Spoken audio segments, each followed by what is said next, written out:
ಕಾಂಗ್ರೆಸ್ ಪಕ್ಷ. ಇಂದಿರಾ ಗಾಂಧಿ ಟೈಮ್ಗೆ ಕಾಂಗ್ರೆಸ್ ಟೈಮ್ಗೆ ಇಲ್ಲಿವರೆಗೆ ಅವರು ಕಾಂಗ್ರೆಸ್.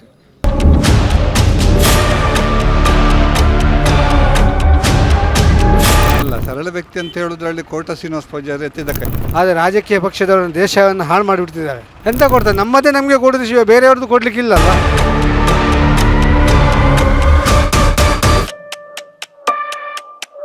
ಜಯಪ್ರಕಾಶ್ ಹೆಗಡೆಯವರಿಗೆ ಇವತ್ತಿಗೆ 5 ಪಕ್ಷ ಆಯಿತು. ನನ್ನ ಸ್ವಂತ ಸ್ವಾರ್ಥಕ್ಕೋಸ್ಕರ ಒಂದೊಂದೇ ಪಕ್ಷವನ್ನು ಚೇಂಜ್ ಮಾಡ್ತಾ ಬಂದರು. ಯಾವ ಥರ ಇದೆ sir election trend one side ಯಾವ ಪಾರ್ಟಿ ಬರ್ಬೋದು ಅಂತ ಸರ್? BJP. ಯಾಕೆ BJPನೇ ಬರ್ಬೋದು ಅಂತ? BJP ಅಂದರೆ ಅಷ್ಟು ಡೆವಲಪ್ಮೆಂಟ್ ಆಗಿದೆ, ಆಲ್ ಓವರ್ ಇಂಡಿಯಾದಲ್ಲಿ ಡೆವಲಪ್ಮೆಂಟ್ ಆಗಿದೆ. ಯಾಕಂದರೆ ನಮಗೆ ರಾಷ್ಟ್ರೀಯತೆ ಉಳಿಬೇಕು, ಆ ಅದಕ್ಕೋಸ್ಕರ BJP ಬರಬೇಕು. ಕಳೆದ ಬಾರಿ ಇಲ್ಲಿ ಶೋಭಾ ಕರಂದ್ಲಾಜೆ ಅವರು MP ಆಗಿತ್ತು, ಅವ್ರನ್ನ ಗೋಬ್ಯಾಕ್ ಶೋಭಕ್ಕ ಅಂತ ಹೇಳಿ ಬೆಂಗಳೂರು ಉತ್ತರ ಕಳಿಸಿದ್ದಾರೆ. ಈಗ ಕೋಟ ಶ್ರೀನಿವಾಸ ಪೂಜಾರಿ ಅವರು ಕ್ಯಾಂಡಿಡೇಟ್ ಆಗಿರೋದು. ಇದು ಚುನಾವಣೆಯ ಮೇಲೆ ಯಾವ ರೀತಿ ಪರಿಣಾಮ ಹೊಂದಿದೆ? ಏನಿಲ್ಲ, ಅವರದ್ದು ಡೆವಲಪ್ಮೆಂಟು ಹಾಗೂ ಇವರ ವರ್ಚಸ್ಸಿನ ಮೇಲೆ, ಮೋದಿಯವರ ವರ್ಚಸ್ಸಿನ ಮೇಲೆ ಇದು ಪುನಃ ಇಲ್ಲಿ BJP ಗೆಲ್ತದೆ. ಎರಡೂ ಪಾರ್ಟಿಯಿಂದ ಇಬ್ಬರು ಸರಳ ವ್ಯಕ್ತಿಗಳು ಅಂತೇಳಿ ಹೆಸರು ತಗೊಂಡಿರುವಂಥದ್ದು, ಚುನಾವಣೆ ನಿಂತಿರುವಂಥದ್ದು, ಜನಗಳ ಮತದಾನದ ಮೇಲೆ ಇದು ಯಾವ ರೀತಿ ಪರಿಣಾಮ ಹೊಂದಿದೆ? ಅಲ್ಲ, ಸರಳ ವ್ಯಕ್ತಿ ಅಂತ ಹೇಳೋದ್ರಲ್ಲಿ ಕೋಟ ಶ್ರೀನಿವಾಸ ಪೂಜಾರಿ ಎತ್ತಿದ ಕೈ. ಯಾಕಂತ ಹೇಳಿದರೆ ಜಯಪ್ರಕಾಶ್ ಹೆಗಡೆಯವರಿಗೆ ಇವತ್ತಿಗೆ 5 ಪಕ್ಷ ಆಯಿತು. ಅವರು ತನ್ನ ಸ್ವಂತ ಸ್ವಾರ್ಥಕ್ಕೋಸ್ಕರ ಒಂದೊಂದೇ ಪಕ್ಷವನ್ನು ಚೇಂಜ್ ಮಾಡ್ತಾ ಬಂದರು. ಹಾಗಿರುವಾಗ ಅವರನ್ನು ಸರಳ ವ್ಯಕ್ತಿ ಅಂತ ಹೇಳುವಂಥದ್ದೇ ಅಲ್ಲ, ಅದು ಅವರು ಸ್ವಾರ್ಥಿ ಅಂತ ಹೇಳ್ಬೋದು. ನೀವು ಚುನಾವಣೆಯಲ್ಲಿ ಮತದಾನ ಮಾಡಬೇಕಾದ್ರೆ ಯಾವ ವಿಚಾರವನ್ನು ಗಮನದಲ್ಲಿ ಇಟ್ಕೊಂಡು ಮತದಾನ ಮಾಡ್ತೀರಿ? ರಾಷ್ಟ್ರೀಯತೆಯನ್ನು ಗಮನದಲ್ಲಿ ಇಟ್ಕೊಂಡು ಮತದಾನ ಮಾಡ್ತೀವಿ.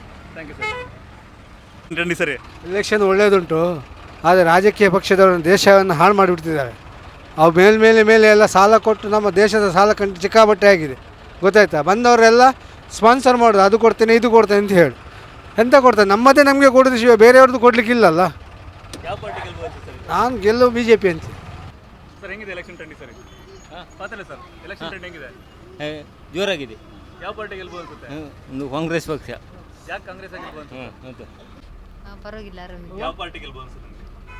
ನೋಡ್ಬೇಕೇನಂತ. ಈಗ ಎರಡೂ ಪಾರ್ಟಿಯಿಂದ ಇಬ್ರು ಸರಳ ವ್ಯಕ್ತಿಗಳು ಅಂತ ಹೇಳಿ ಹೆಸರು ತಗೊಂಡಿರುವಂತವ್ರು ಇರೋದು. ಇದು ಚುನಾವಣೆ ಮೇಲೆ ಯಾವ ರೀತಿ ಪ್ರಭಾವ ಬೀರುತ್ತೆ? ಏನು ನೋಡೋಕಾದ್ ನೋಡ್ಬೇಕು. ಮೇಡಮ್, ನಿಮ್ಮ ಆಗಿದೆ ಎಲೆಕ್ಷನ್ ಸರಿ?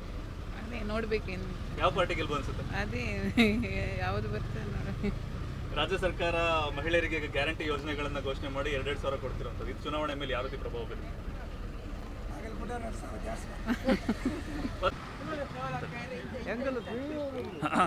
ಬತ್ತಲ್ಲ ಮೂಲ ಎಲೆಕ್ಷನ್ ಟ್ರೆಂಡ್ ಎಂಚಕೊಂಡಿದ್ದೆ ಅಂತೇಳಿ ಎಂಕೆಲ್ಲಗೂ ಗೊತ್ತಿಜ್ಜು ಮಾರ್ರೆ. ಅವು ಕಾಂಗ್ರೆಸ್ ಯಾಕೆ ಕಾಂಗ್ರೆಸ್ಗೆ ಓಟ್ ಹಾಕ್ತೀರಿ ನೀವು? ಲಡ್ಡೆ ಮಲ್ದಾರ ಅದಕ್ಕೆ ಓಟ್ ಮಾಡಿ ನಾತಿ. ಈಗ ಎರಡೂ ಪಾರ್ಟಿಯಿಂದ ಇಬ್ರು ಸರಳ ವ್ಯಕ್ತಿ ಅಂತ ಹೇಳಿ ಹೆಸರು ತಗೊಂಡಿರುವಂಥವ್ರು ಇರೋದು. ಇದು ಚುನಾವಣೆ ಮೇಲೆ ಯಾವ ರೀತಿ ಪ್ರಭಾವ ಬೀರುತ್ತೆ? ಗೆಲ್ಲೋದು ಅದೇ ಕಾಂಗ್ರೆಸ್ ಗೆಲ್ಲೋದು. ಸರ್, ಹೆಂಗಿದೆ ಸರ್ ಎಲೆಕ್ಷನ್ ಟ್ರೆಂಡ್ ಸರಿ? ಎಲೆಕ್ಷನ್ ಲೋಕಸಭೆ ಜೋರುಂಟು. ಮತ್ತು ಈಗ ನಾವು ಇಲ್ಲಿ ಕಾಂಗ್ರೆಸ್ಸೇ ಜಾಸ್ತಿ ಬರಬೇಕು.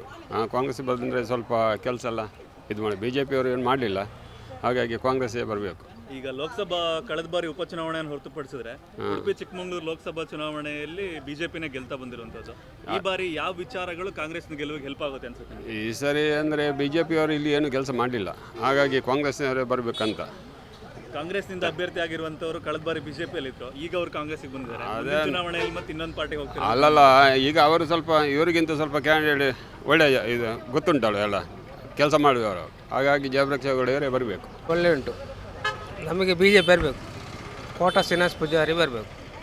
ಯಾಕೆ ಕೋಟ ಶ್ರೀನಿವಾಸ ಪೂಜಾರಿ ಅವರೇ ಗೆಲ್ಬೇಕು ಅನ್ಸುತ್ತೆ? ನಮಗೆ ಮೋದಿ ಮೇಲೆ ಅಭಿಮಾನ ಉಂಟು, ಅವ್ರು ಬರಬೇಕು. ಕಳೆದ ಬಾರಿ ಶೋಭಾ ಕರಂದ್ಲಾಜೆ ಅವರು ಇಲ್ಲಿದ್ರು, ಈಗ ಅವ್ರನ್ನ ಗೋಬ್ಯಾಕ್ ಶೋಭಾಕ್ ಅಂತೇಳಿ ಬೆಂಗಳೂರು ಉತ್ತಕ್ಕೆ ಕಳಿಸಿದ್ದಾರೆ. ಇದು ಚುನಾವಣೆ ಮೇಲೆ ಯಾವ ರೀತಿ ಪ್ರಭಾವ ಬರುತ್ತೆ? ಅವರಿಗೆ ಭಂಗ ಉಂಟು, ಅವ್ರು ಕೆಲಸ ಮಾಡಿದ್ದಾರೆ, ಆದರೆ ಇಲ್ಲಿ ಫುಲ್ BJP. ರಾಜ್ಯ ಸರ್ಕಾರ ಈಗ ಮಹಿಳೆಯರಿಗೆ ಗ್ಯಾರಂಟಿ ಯೋಜನೆಗಳನ್ನು ಘೋಷಣೆ ಮಾಡ್ಕೊಂಡು ಚುನಾವಣೆ ಎದುರಿಸ್ತಾ ಇದೆ. ಗ್ಯಾರಂಟಿ ಯೋಜನೆ ಅದು ಯಾವತ್ತು ಮೋದಿ ಹತ್ರ ನಡೆದಿಲ್ಲ. ಅದು ಗ್ಯಾರಂಟಿ ನಮಗೆ ಮೋದಿಯೇ ಬೇಕು, BJP ಬೇಕು. ಆಯಿತಾ? Okay, thank you sir. Varicose vein Ayurveda care Sringeri ತಾವೇ ಆವಿಷ್ಕರಿಸಿದ ಆಯುರ್ವೇದ ಔಷಧಿಯ ಚಿಕಿತ್ಸೆಯ ಮೂಲಕ ಸಾವಿರಾರು ರೋಗಿಗಳನ್ನು ಆಪರೇಷನ್ ರಹಿತವಾಗಿ ಕಡಿಮೆ ಸಮಯದಲ್ಲಿಯೇ ಯಾವುದೇ ಅಡ್ಡ ತೊಂದರೆ ಇಲ್ಲದೆ ಗುಣಮುಖರನ್ನಾಗಿಸಿರುವ ಹೆಮ್ಮೆ ಇವರದ್ದು. Doctor Urals varicose vein Ayurveda ಚಿಕಿತ್ಸಾಲಯ ಈಗ ಮೈಸೂರು, ಬೆಂಗಳೂರು, ಪುಣೆ ಹಾಗೂ ಮಂಗಳೂರಿನಲ್ಲಿಯೂ ಕೂಡ ಲಭ್ಯವಿದೆ. ಮೇಡಮ್, ಎಲೆಕ್ಷನ್ ಟ್ರೆಂಡ್ ಹೇಗಿದೆ sir? No idea. Election trend ಹೆಂಗಿದೆ ಸರ್? ನಾವು ಕಾಂಗ್ರೆಸ್. ಕಾಂಗ್ರೆಸ್. ಯಾಕೆ ಕಾಂಗ್ರೆಸ್ಗೆ ಓಟ್ ಹಾಕ್ತೀರಿ ಸರ್ ನೀವು? ಯಾಕಂದರೆ ನಾನು ಮೊದಲಿನಿಂದಲೂ ಇಂದಿರಾ ಗಾಂಧಿ ಟೈಮ್ಗೆ ಕಾಂಗ್ರೆಸ್ ಟೈಮ್ಗೆ ಇಲ್ಲಿವರೆಗೆ ಅವರು ಕಾಂಗ್ರೆಸ್ ಓಟ್ ಹಾಕ್ತಿದ್ವಿ. ಸರ್ ಹೆಂಗಿದೆ ಸರ್ ಎಲೆಕ್ಷನ್ ಟ್ರೆಂಡ್ ಸರ್? ಹಾಂ ಎಲೆಕ್ಷನ್ ಹೆಂಗಿದೆ? ಆಯ್ಕೆ ಏನಾದ್ರು ಬಿಡ್ತಾರೆ ಎಲೆಕ್ಷನ್ ಹೆಂಚೆ ಒಂದು ಮೂಲ ಎನ್ನ ಕಾಂಗ್ರೆಸ್ ಎప్పుడు ಎಲೆಕ್ಷನ್ ಟ್ರೆಂಡ್ ಎಲೆಕ್ಷನ್ ಹೆಂಗಿದೆ? కాంగ్రెస్ అన్న బేజారు పడిచి యా దుమ్మే కాంగ్రెస్ ఎప్పుడు బేజారు పడిచారు దుంబుల కాంగ్రెస్ ఇతల కాంగ్రెసే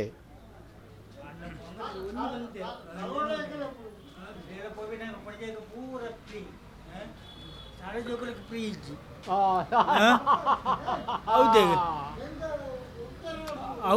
ಪಾತ್ರಲ್ಲ ಕೆಲವು ದೇವಣ್ಣಾಗ ಬುಡ್ಜ ಬೆಲೆ ಹೋಗ್ಬಿದ್ದಾರಾ ಬೆಲೆ ಹೋಗ್ಬೇರು ಎಂಕುಡು కాంగ్రెస్ ఎత్తాను నాన్న తూడా పోతేట్టు ಕಾಂಗ್ರೆಸ್ ಕಾರಣನೇ ಇಂದಿರಾ ಗಾಂಧಿ ಒಕ್ಕ ಪೂರ ಇದು ಉದ್ಧಾರ ಅయింది ನಮ್ಮ ದೇಶ. ಓಕೆನಾ?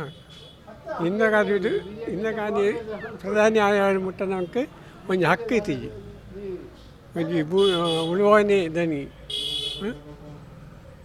ಎಂತ ಈ ಸರಿ ಎಂತ ಜೋರಿಲ್ಲ ಯಾರು ಅಂದರೆ ಯಾವ ಪಾರ್ಟಿ ಗೆಲ್ಬೋದು ಅನ್ಸುತ್ತೆ? ಈಕ್ವಲ್ ಉಂಟು, ಎರಡು ಫೈಟ್ ಇದೆ. ನೀವು ಓಟ್ ಹಾಕ್ಬೇಕಾದ್ರೆ ಯಾವ ವಿಚಾರ ನೋಡ್ಕೊಂಡು ಓಟ್ ಹಾಕ್ತೀರಿ?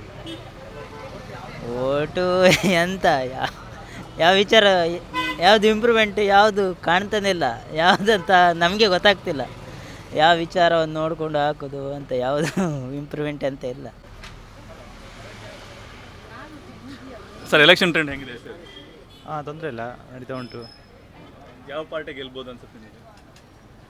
BJP ಅವರ ಸಾಧ್ಯತೆ ಉಂಟು. ಅಂದರೆ ಬಿಜೆಪಿನೇ ಗೆಲ್ಬೋದು ಅನ್ಸುತ್ತೆ. ಕೆಲಸ ಎಲ್ಲ ಮಾಡಿದ್ದಾರೆ, ಒಳ್ಳೆದಿದೆ. ಈಗ ಎರಡು ಪಾರ್ಟಿಯಿಂದ ಇಬ್ರು ಸರಳ ವ್ಯಕ್ತಿಗಳು ಅಂತ ಹೇಳಿ ಹೆಸರು ತಗೊಂಡಿರುವಂಥವರೇ ಕ್ಯಾಂಡಿಡೇಟ್ ಆಗಿರೋದು. ಹೌದು. ಇದು ಮತದಾರನಿಗೆ ಮತದಾನ ಮಾಡ್ಬೇಕಾದ್ರೆ ಯಾವ ರೀತಿ ಪರಿಣಾಮ ಅಂತದ್ದು? ಇಬ್ಬರು ಕ್ಯಾಂಡಿಡೇಟ್ ಒಳ್ಳೆ ಕೆಲಸ ಮಾಡುವವರೇ, ಜನಗಳ ಮೇಲೆ ಡಿಪೆಂಡ್ ಆಗಿರ್ತದೆ ಯಾವ ಥರ ಆಗ್ತದೆ ಹೇಳಿ. ನೀವು ಓಟ್ ಹಾಕ್ಬೇಕಾದ್ರೆ ಯಾವ ವಿಚಾರವನ್ನು ನೋಡ್ಕೊಂಡು ಓಟ್ ಹಾಕ್ತೀರಿ? ನಾವು ಕೆಲಸ ಮಾಡ್ತಾರೆ, ಕೆಲಸ ನೋಡಿ ಹಾಕ್ತೇವೆ. ಹೌದು. ಎಲೆಕ್ಷನ್ ಸರಿ ಗೊತ್ತಿಲ್ಲ, ಇನ್ನು ನೋಡಬೇಕು ಯಾವ್ದು ಬರುತ್ತೋ. ನಮ್ದು ರೋಡ್ ಮಾಡ್ತಿಲ್ಲ, ಇಬ್ಬರು ಬಂದರು, BJP ಬಂದರು, ಕಾಂಗ್ರೆಸ್ ಬಂದರು, ರೋಡ್ ಆಗ್ತಿಲ್ಲ, ಸ್ಕೂಟಿ ಎಲ್ಲ ಹಾಳಾಗಿದೆ, ನಮ್ಗೆ ಕೆಲಸ ಸಿಗ್ತಿಲ್ಲ. ಯಾವ್ದು ಬಂದ್ರೆ ಫಸ್ಟ್ ಟೈಮ್ ವೋಟರ್ಸ್ ನೀವು? ಇಲ್ಲ, ಸೆಕೆಂಡ್ ಟೈಮ್ ಇದು. ಸೆಕೆಂಡ್ ಟೈಮ್ ವೋಟರ್ಸ್ ನೀವು. ಹೌದು. ಯಾವ ವಿಚಾರಗಳನ್ನ ನೋಡ್ಕೊಂಡು ಓಟ್ ಹಾಕ್ತಾರೆ? ನಾವು ಏನು ಒಂದು ಬೇಗ ಕೆಲಸ ಸಿಕ್ಕಿದ್ರೆ ಒಳ್ಳೇದಿತ್ತು ನಮಗೆ. ಹೋದ ಕಡೆ ಒಂದೊಳ್ಳೆ ಹಾಕೋವರೆಗೂ ಮಾತ್ರ ಮಾಡ್ತೀವಿ ಅಂತಾರೆ. ಏನು ಗೊತ್ತಿಲ್ಲ, ಕಾಂಗ್ರೆಸ್ ಅವ್ರು ಕೊಟ್ಟಿದ್ದಾರೆ ಹಾಗಂತೇನಿಲ್ಲ, ನೋಡಬೇಕೇನು BJP ಅವರು. ಹೌದು. ಈಗ ಗೆದ್ದು ಬಂದಿರುವಂಥ ಅಥವಾ ಹಿಂದೆ ಗೆದ್ದಿರುವಂಥ ಕ್ಯಾಂಡಿಡೇಟ್ಗಳು ಹಿರಿಯಡ್ಕ ಕ್ಷೇತ್ರದಲ್ಲಿ ಯಾವ ಸಮಸ್ಯೆಗಳಿಗೆ ಜಾಸ್ತಿ ಸ್ಪಂದನೆ ಕೊಡಬೇಕಿತ್ತು ಅನ್ಸುತ್ತೆ? ಎಲ್ಲ ಗೊತ್ತಿಲ್ಲ. ನಮ್ಮ ಊರಿದ್ದು ರಸ್ತೆ ನೋಡಬೇಕಿತ್ತು. ಅವರು ಮಾಡ್ತೀನಿ ಅಂತ ಹೇಳಿದ್ದಾರೆ, ಬಟ್ ಮಾಡಿಸಿಲ್ಲ ಇನ್ನು. ಗ್ಯಾರಂಟಿ ಯೋಜನೆಗಳು ಮಹಿಳೆಯರ ಮೇಲೆ ಯಾವ ರೀತಿ ಪ್ರಭಾವ ಬೀರುತ್ತೆ ಓಟ್ ಹಾಕಿ ಮಹಿಳಾ ಮತದಾರರ ಮೇಲೆ? ಗ್ಯಾರಂಟಿ ಯಾವುದು? ಕಾಂಗ್ರೆಸ್ ಕೊಟ್ಟಿರೋವಂಥದ್ದ? ಅದೇನೋ ನನಗೆ ಯೂಸ್ ಅನಿಸ್ತಿಲ್ಲ ಯಾಕೋ. ಅಂದರೆ ಸ್ಟೂಡೆಂಟಿಗೆ ಗೊತ್ತಿದ್ರೆ ಒಳ್ಳೇದಿರ್ತಿತ್ತು, ಎಲ್ರಿಗೂ ಕೊಟ್ಟು ಏನೋ ಅನಿಸ್ಬೋದು. ಆ್ಯಸ್ ಎ ಯೂತ್ ಆಗಿ ನೀವು ಗೌರ್ಮೆಂಟ್ ಯಾವ ರೀತಿ ಕೆಲಸ ಮಾಡಬೇಕು ಅಂತ ಅನ್ಸುತ್ತೆ? ಗೌರ್ಮೆಂಟ್ ಅಂದರೆ ನೀವೇ ಈಗ ಉಡುಪಿ ಚಿಕ್ಕಮಗಳೂರು ಕ್ಷೇತ್ರದ MP ಕ್ಯಾಂಡಿಡೇಟ್ ಆದರೆ ಯಾವ ವಿಚಾರಗಳ ಬಗ್ಗೆ ಜಾಸ್ತಿ ಫೋಕಸ್ ಮಾಡ್ತೀವಿ? ಒಂದು ರೋಡ್ ಸರಿ ಇದೆಯಾ ನೋಡಬೇಕು, ಅಥವಾ ಒಂದು ನೀರು ಸಮಸ್ಯೆ ಇದೆಯಾ ಅದು ನೋಡಬೇಕಾಗುತ್ತೆ. ಮತ್ತೇನಾದರೂ ವಿದ್ಯುತ್ ಆ ಥರ ಎಲ್ಲ ಮಾಡಿದರೆ ಒಳ್ಳೆಯದು.